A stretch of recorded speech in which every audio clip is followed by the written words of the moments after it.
Hi mga preni! Kung ang hanap mo ay ibang recipe naman ng beef, baka ito na yung recipe hindi mo pa nasusubukan. Itsura pa lang ng sarsa ay ulam na. Pero paano ko nga ba ito ginawa? Halina kayo at isi-share ko sa inyo ang sekreto ko. And I'm Fanny from Fanny's Cookery. Hiniwa ko na rin ang bawang, sibuyas at luya. At gamit ang maliit na food processor ay gigiling ko ito hanggang sa maging pino. Kung walang gilingan ay dadari na lang natin gamit ang kutsilyo. Para sa kompletong listahan ng mga sangkap ay panoorin ang video hanggang dulo. Inilagay ko na lahat at lagyan natin ng mantika. Ito yung makakatulong para mabilis madurog. Malaking bagay din talaga kapag may ganito.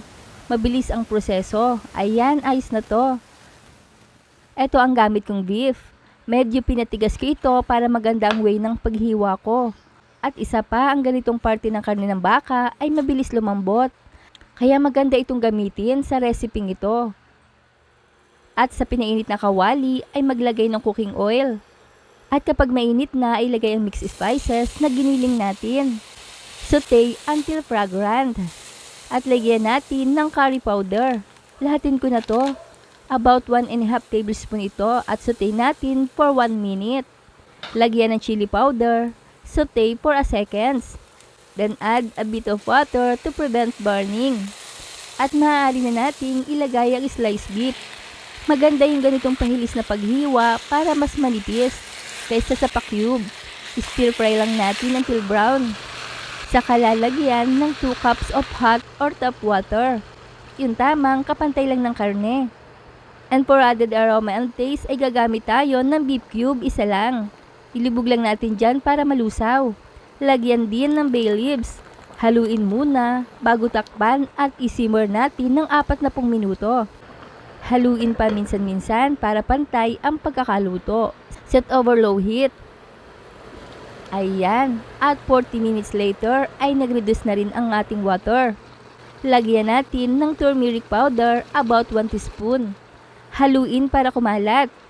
At ito yung ilalagay kong pambalansin ng lasa, sugar cane or panot sa dibao. At kapag wala naman kayo neto, ay sugar na lang ang ilagay nyo. Lagyan din natin ng patis, taste accordingly. Iba-iba kasi tayo ng level ng taste. Lagyan din ng dried red chilies for extra kick.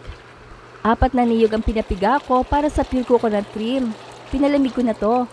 Pero kumuha lang ako doon ng 1 cup. Yung iba kasi ay ginamit ko sa bibingkang malagkit, kaya marami akong binili.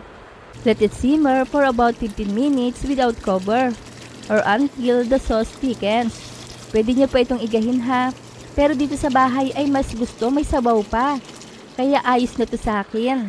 Ayan, at ang karne ng baka ay malambot na din talaga. Grabe oh, naglalatik na. Turn off the heat. Isalin na natin sa bowl. At kung nakaabot kayo sa punto ng bidyong ito, ay mga tagasa naman kaya ang nakapanood ng video kong ito. Hello po sa inyo at maraming salamat! Kita niyo ba yung sarsa? At kumusta naman po? Pasado ba sa inyo ang sariling version ko sa pagluluto ng beef? Basta kasi may curry and turmeric, specialty ko yan. Kaya hinahanap-hanap lagi dito sa bahay. Nasigurado din naman ako na magugustuhan nyo rin dito. Gaya ng palagi kong ginagawa. Antikiman time para naman makita nyo rin ang final outcome ng niluto ko. Nag-crave na ba kayo mga preni? Kung ayaw nyo ng beef, ay pwede din ito sa pork and chicken ha. Tara, let's eat mga preni. Ay grabe, ang sarap nitong beef rendang. Try nyo na rin. Kaya i-like, i-share at i-follow nyo na ako para updated kayo sa mga reseping ibabahagi ko pa. Huwag kalimutan, cook with love. Thanks for watching. Bye-bye!